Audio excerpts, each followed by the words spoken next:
Сәлеметсіздер ме, құрметті достар. Бүгін мен сіздерге фуксия гүлі туралы көрсетпекшімін. Мен осы екі фуксия гүлін, екі түрін атроска ретінде сатып алған едім. Сол фуксия гүлдері менде біраз уақыт ауырды, және өзімен бірге алып келді ма білмей тұрмын, түсінбей тұрмын. Паутинный клещпен ауырды. Біраз есін жиған еді бұл фуксия гүлі.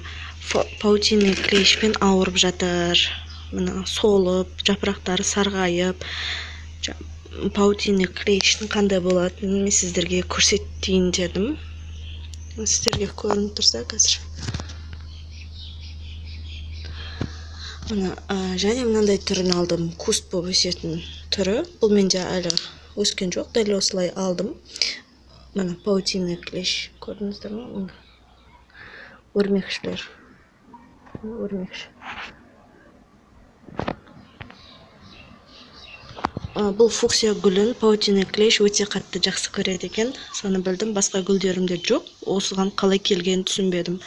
Сол себепті менен көп адам сұрап жатты, шіркейлерге қандай қолдансақ болады деп. Менде есіктің алдында, көрсеңіздер, үлкен сары өрік ағашы бар.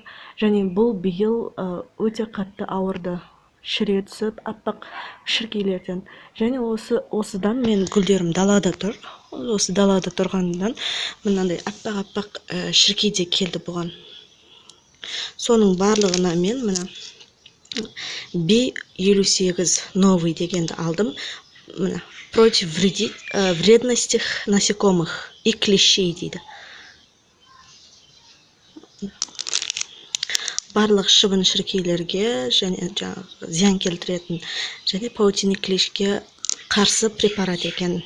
Мен бұны қолданып көрмегенмін, бірақ осы эффективный деп айтты. Бұны жеміс-жидек ағаштарына да және басқа да нелерге қолдануға болады. Мына комнатный цветы үй гүлдеріне де қолдануға болады деген. Мынандай ампула да болады екен. Көкембек. Үй гүлдеріне бұл ампуланы 2,5 литрге өзі 5 миллилитр екен осы. Осыны 2,5 литрге деп айтқан. Мен бірақ барлығын араластырып қажет емес маған. Мен 1-2 граммды жарты литр суға салып, құйып, араластырып, қазір осыны обработка жасайтын боламын.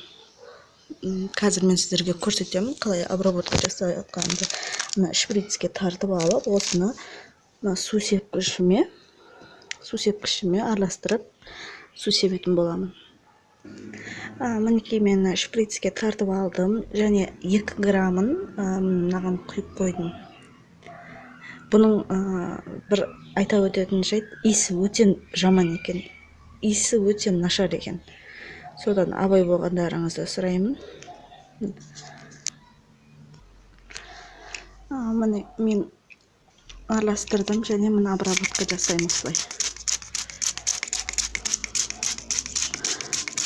Мен кеше алдың күні, 2 күн алдын тайфун деген препаратпен обработка жасағанмын, бірақ оның күші келмеді.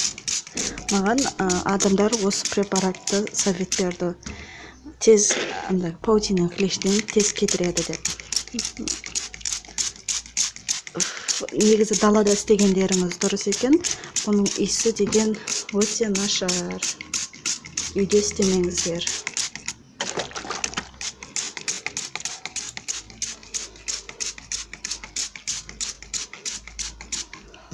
Назарларыңызға рахмет. Егер видео ұнаса лайк басыңыздар және менің каналыма тіркелуді ұмытпаңыздар. Сау болыңыздар.